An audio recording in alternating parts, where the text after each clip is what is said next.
What's good, yo? What is that? What's good, yo? Welcome back to the Lazy Channel. Today, we're checking out something about lottery winners. I don't know, you read the title. I have a very bad memory. That's honestly probably bad that I can't even remember the title I literally just read before I clicked start record, but whatever. No need to drag out the intro. Like, subscribe for the algorithm, all the things. Help with the algorithm. Comment your favorite color. No, I don't care about your favorite color, if I'm being honest. Comment your favorite fruit. That's more interesting. Or no. Scratch that. Comment what you would do if you won the lottery. What's the first thing you would do with money? What's the first thing you would do? Comment down below. Now that's a comment right there. Let's check it out. Hey guys, it's Chris. From Hi, Chris. lottery winners who wound up dead to those arrested for stealing cars. Here are Dead? How you win the lottery and you just die? 10 of the dumbest lottery winners who ended up not being so lucky. Epic intro, Chris. We like the intro over here. Keep that up. Number 10, Denise Rossi. Greatest thing about the lottery is that you don't have to be a genius to win it. Take the case of Denise Rossi, who kept $1.3 million in winnings secret from her husband to avoid having to give him half of the money during their divorce settlement. She thought she was being clever, but she ended up screwing herself out of every last penny. In a shocking verdict, a district court of appeal ruled that she would need to turn over every last dollar to her estranged husband. This happened because of a family code statute which works to penalize any spouse who falsified data about their property. Basically, because Denise lied about how much money she had, she was penalized for lying and forced to hand over the entire jackpot. But here's the real kicker. Denise allegedly filed for divorce within weeks after winning the large sum. It seemed that she must have already hated her husband, and thinking she was going to be rich, decided to just get rid of him. In the end, it looks like Denise got what she deserved. Number 9, Callie Rogers. What would you do if you won $1 million and then lost it instantly, like you didn't even get it, but you were supposed to get? Oh, I'd probably just, I don't know what I'm saying, honestly. Callie Rogers was the youngest lottery winner in the history of Britain. At the age of only 16, she managed to win over $2 million. Imagine you can play the lottery at 16 in England? In the UK? You can't play the lottery until you're 18 in the US, so that's cool. Imagine winning that much money at only 16 years old. You would probably go nuts and run out of money before you could even count it all, and yes, I'm actually pretty good with money. I actually don't spend money, to be honest with you, so I wouldn't fumble the bag. Thank you very much. that's exactly what happened to Callie Rogers. Well, she dumb. She squandered the huge sum of money that could have changed her life forever by buying gifts for her family and friends and No, that's cool. Buy some gifts for, if you win $2 million. Well, go ahead and pretty much minus like 50. You can just say 50% the taxes. Still, you win $2 million. Yeah, go buy yourself a couple nice things. Buy your family some nice things. But then put the rest away. Don't be dumb. Come on now. getting nonsense plastic surgery. Plastic and going surgery a at little 16? What?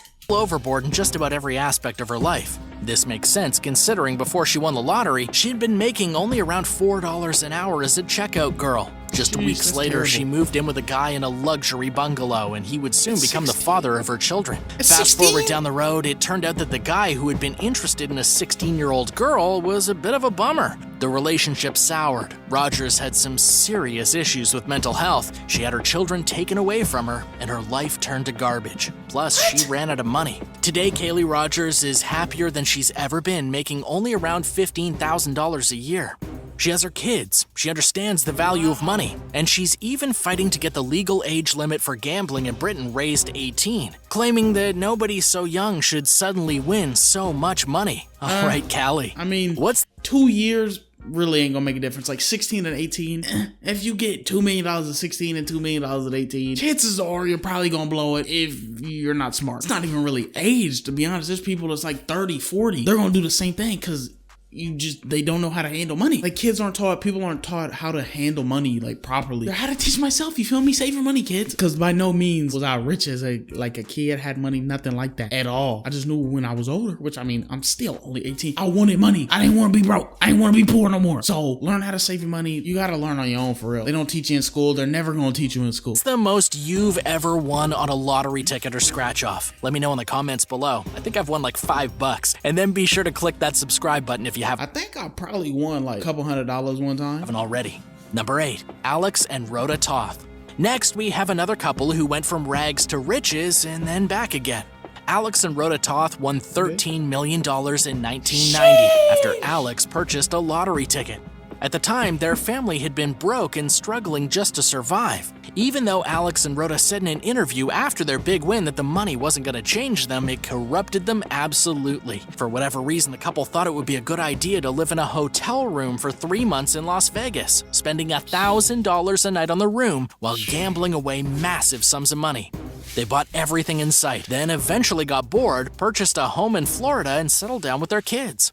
Of course, blowing all that money in the first place came back to haunt them pretty quickly. The IRS got involved, and it turned out the couple may have filed fraudulent tax returns, and Alex Toth faced fraud charges in 2008 before suddenly dying. By this time, absolutely nothing was left in the law. Pay your taxes. Just know you gotta pay your taxes, because the government wants their money. Lottery winnings, and with Alex dead, Rhoda was forced to deal with the legal ramifications of fraudulent taxes and had to live in a home with no electricity, except for what they could siphon from a car engine.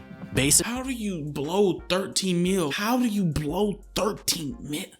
Oh my God. They went totally broke. Number 7, Jack Whittaker. Jack Whittaker got rich after he hit the Powerball jackpot in 2002. He won $315 million, and afterwards his life became a complete mess. He was 55 years old when he won what was at the time the largest United States lottery jackpot in a single ticket. He took the lump sum payment and made off with $113.4 million. That's crazy, like 113 million. Insane amount of money. 99.99999% of people will never see that amount of money in their lifetime. He won 300 and some million, but he only got left with 100 and something million after taking the large up front. I'm guessing that had his taxes in it too. So like imagine 300 million, but cut to 100 million or something after taxes and everything. Sheesh. So much money. And soon after, really wished that he had never won it all. First, his wife left him. Then a family friend was found dead from a drug overdose in his home. And just a few months later, his own granddaughter died. Then a few years later, his daughter died. In 2016, he lost his home to a fire. And throughout this entire time, he struggled with drinking and gambling. Plus, people in his neighborhood must have known he was rich because his home and his car were repeatedly broken into and burglarized. You ain't move after you just won 100 and something million dollars? You tripping. I know I was just talking about how you need to save your money and not spend your money and all that, but 113 million? You need to go buy a new house, folks. While hanging out at a strip club, Jack had his Lincoln Navigator robbed and a suitcase with $245,000 in it stolen. Okay, you're dumb as hell. $240,000 in a suitcase in your car. Fuck it, you deserve to be robbed. Idiot. Basically, it seemed like the world was out to get him. Of course, this wasn't the universe. He was out to get himself. Who leaves almost 300 grand in his car? Like, no, he deserved it. I don't care. Playing a mean trick on Jack? After all, who leaves a briefcase with $250,000 in their car while visiting a strip club? It doesn't sound very smart. Whittaker ended up being charged twice for driving under the influence. 3 female casino employees accused him of violent assault, and he eventually became known as a lunatic who won the lottery. Then in 2020, Jack Whittaker died at the age of 72. Was that lottery ticket cursed or what?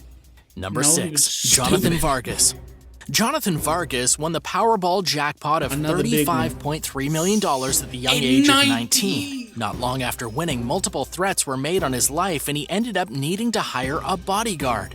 Apparently, Jonathan was warned by some of his trusted friends that word was spreading about his winnings. Jonathan lived in South Carolina and was a construction worker before he got rich, and supposedly some of the people in his neighborhood were plotting to get that money for themselves. If you win $20 million, like if you win the lottery and win a large sum of money like that, you just need to move. Like, you need to move from where you live. You need to go to a new state or a new country, whichever. But don't stay where you live. Jonathan took the lump sum payment, narrowing his winnings down to only a paltry $17 million, and he was even contacted by one of the executive producers of Dr. Phil. But according to the report from the Seattle Times, Jonathan was just a little fed up with all the attention. He didn't want exposure in his neighborhood, but he got it anyway. This just goes to show that no matter how well you think you know someone, if you get a whole lot of money in the bank, they might be coming after you. Jonathan Vargas never did get attacked by anyone he knew, but it's still pretty unfortunate that he had to live his life in fear because of the greed of others. Number 5. Amanda Should've Clayton. moved, my One of the brother. strangest cases of dumb lottery winners ever was Amanda Clayton in 2011. First of all, the really bizarre thing was that after winning the state's lottery $1 million Make Me Rich game show, she continued to take her food stamps. Talk about a frugal winner. After all, why buy food with your millions if you can get it for free with food stamps? Unfortunately, life didn't go very well for Amanda Clayton. She ended up being charged by the Michigan Attorney General for... I mean, then again, though, if you win $1 million, you really gonna get about 600 something thousand after taxes. You know, it depends where you live, everything like that, but you're not leaving with $1 million. She got sentenced to 9 months of probation and general for felony welfare fraud. She got sentenced to 9 months of probation and then was forced to repay over $5,000 in food and medical assistance that she had just won $1 taken million. even after winning the lottery. But wait, things got worse. Just 1 year after her winnings, she was found dead by police at somebody's home in a course, according to USA Today. There were no immediate details released by the police other than the fact that a suspected drug overdose was to blame. Imagine living your whole life and working hard only to win big and have the opportunity to live like royalty and then die a year later from taking illicit substances in some random house. Hey, you know what they say, mo money, mo problems. Number 4, Roger More money, more problems. Griffiths and Laura Griffiths. They say that most divorces are the product of money problems, but the truth is that too much money can also cause problems. Take the case of Roger and Laura Griffiths, who had lived with their 2 daughters in West Yorkshire. The couple struck it big with a $2 million lottery win, and both Roger and Laura quit their jobs. They moved into a luxury barn conversion. One drove a Porsche and the other drove a Lexus. $2 million is a lot of money, but like taxes, I keep bringing that up. You gotta pay your taxes. And 2, you're not gonna have millions of dollars coming in consistently. That was a one-time thing. $2 million after you pay tax, you're still gonna have to work. That's where most of these people that win the lottery mess up. They win a lot of money, whatever, a couple $1 million, and they quit their job and think they're never gonna have to work again for the rest of their life. Like, no, you're still gonna have to work, buddy. Because with the lottery, it's not like you get consistent money forever. It's a one-time thing, so you're gonna run out of money eventually. Unless you win like $1 billion, then you might not run out of money. Like winning $2 million, that's not enough to never have to work again. They went on holidays in Dubai, Rome, Monaco, and other amazing places. But while things seemed okay on the outside, they were anything but. Laura Griffiths recently told the Daily Mail about how their lottery win destroyed their lives. After getting rich, they made some seriously bad decisions, ended up running out of money quicker than anticipated and ruining their marriage. Plus, Laura blames Roger for everything. Today, Roger apparently has $10 in the bank and lives alone in a tiny cottage and sleeps on a sofa. He, of course, claims that it was Laura who made them go broke. And the hard truth about the story is that Laura did a whole lot of shopping and Roger did a whole lot of spending, and together they did a whole lot of ruining each other's lives. Number 3, Jose Cuetak. The story of Jose Cuetak is a classic one. Jose was a native of Guatemala who entered the United States illegally in 2000. He also won $750,000 on a lottery ticket. Nice. This guy won a lottery ticket in a country he was illegally staying in, and that must have been really frustrating. He purchased the ticket in 2010 and then had a friend of his named Eric claim the winnings on his behalf because he was worried about being deported from the country and not getting any of the money. But as you can probably already tell, things didn't go quite the way Jose was hoping. The guy who was supposed to be his friend instead claimed that he was the rightful owner of the ticket and tried to claim all the money for himself. I mean, we can't say we didn't really see that one coming. I mean, at this point, Jose was probably super mad. He may have been an illegal immigrant, but did he really deserve that? Jose took the matter to court, and a jury ended up awarding ownership of the ticket to Jose, despite him being an illegal immigrant. He ended up winning after tax $517,500, and he was also awarded over $200,000 in attorney's fees and $25,000 in punitive damage. He ended up doing quite well for himself, and apparently it all came down to video footage that showed him physically buying the ticket, not the guy who tried to steal it from him. As for the would-be thief, he had actually spent a significant amount of money already on himself along with his wife. They literally robbed this poor man and then still tried to fight him in court. The judge was adamant about making an example of Eric, and so that's why there was $25,000 awarded in punitive damages. Number 2, John Ross Jr. John Ross Jr. won the California Set for Life game in March. Ooh, He this should have gonna been be a left lot. with $70,000 every year for the next 20 years of his okay. I was life, gonna and say- that's after tax. At the time of his Damn. winning, he even told CBS News that he really planned to put his life in order. However, the guy got off to a rough start. He won the lotto in March, and by December, Ross apparently had to use some of his winnings to bail himself out of jail. He was linked to a stolen Honda Civic, which he allegedly helped hide and repair for the woman who stole the car. Imagine winning enough money to set yourself up for life and then continuing with a life of petty crime. It's absolutely ludicrous, and hopefully John Ross Jr. really got himself together after that.